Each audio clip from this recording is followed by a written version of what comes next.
If you research and look up the traits and characteristics of psychopathy, you'll find that you can easily match all of those traits with the traits and characteristics of the United States, the way it behaves globally, and even the way it behaves domestically against their own people. You'll find that it very closely aligns with the definitions and the characteristics and the traits and the attributes of a psychopath. And one of the key traits of a psychopath is that they feel no guilt, they have no conscience, they feel no remorse.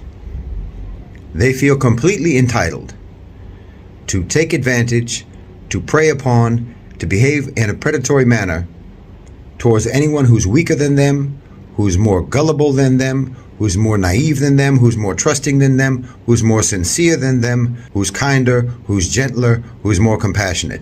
They feel completely entitled to take advantage of that type of person, use them and abuse them and exploit them, and they will feel nothing about it. They will feel no kind of way about it. No guilt, no remorse, no sense of shame. Now let me explain by way of example. On September 11th, 2001, 19 individuals committed a heinous terrorist attack on the United States.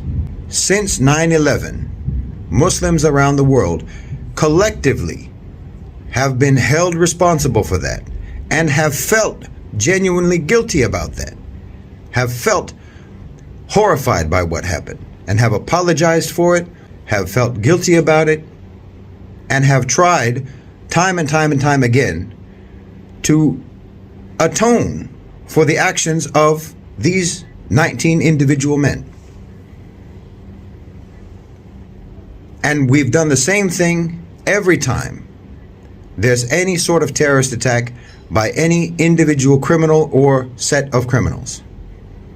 Even when those attacks are primarily directed against us, we are the number one victims of terrorism by Muslim extremists. Not Westerners, not non-Muslims, not Americans, not Europeans. Muslims have died in far greater numbers, but we have gone out of our way to try to atone for the actions of those people, to disassociate ourselves from those actions, to apologize, to condemn.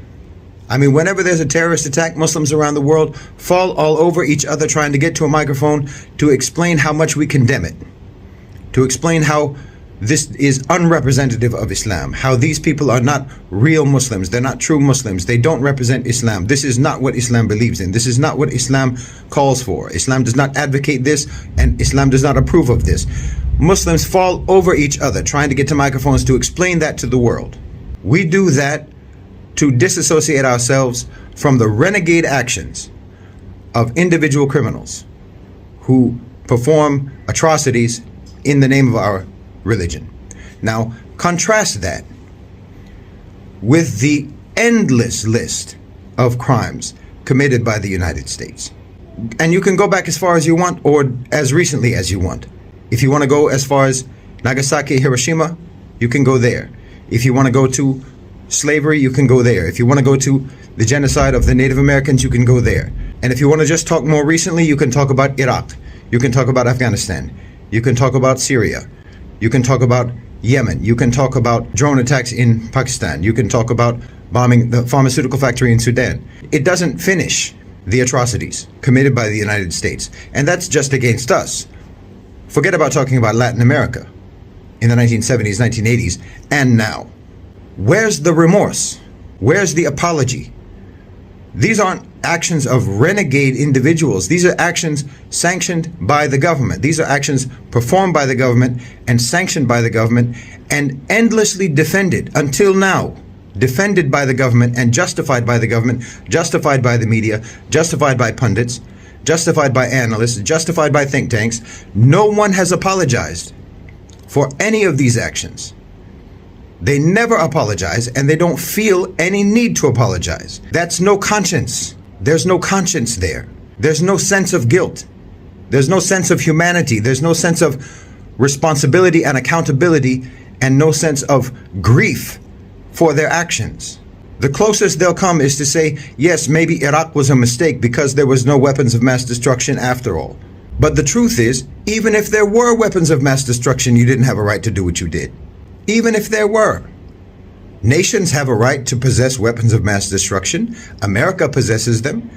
The UK possesses them. Everyone who was involved in the coalition against Iraq possesses weapons of mass destruction. So no, that's not why you were wrong. Just the fact that you didn't find weapons. That's not why you were wrong. Don't you feel bad about what you did? Why don't you have to explain to us that those actions don't represent your belief system? The same way that we have to explain to you when renegade criminals perform acts of terror, we have to explain to you that those actions do not represent our belief system. But you never have to explain to us, to assure us that violence and atrocities and war crimes, that's not what America stands for. That's not what the West stands for. That's not what democracy means. That's not what liberal values means. That's a misrepresentation. And you can't explain it that way because the representatives of liberal democracy, the representatives of the West, the representatives of America, they're the ones who are performing those actions. Those aren't the actions of renegade criminals. That's the actions of the government. And no one has apologized. And there's not even a feeling of the need to apologize. This is the difference between civilized people and savage people. This is the difference between a normal, healthy human being and a psychopath. That's the difference between the Muslim world and the West.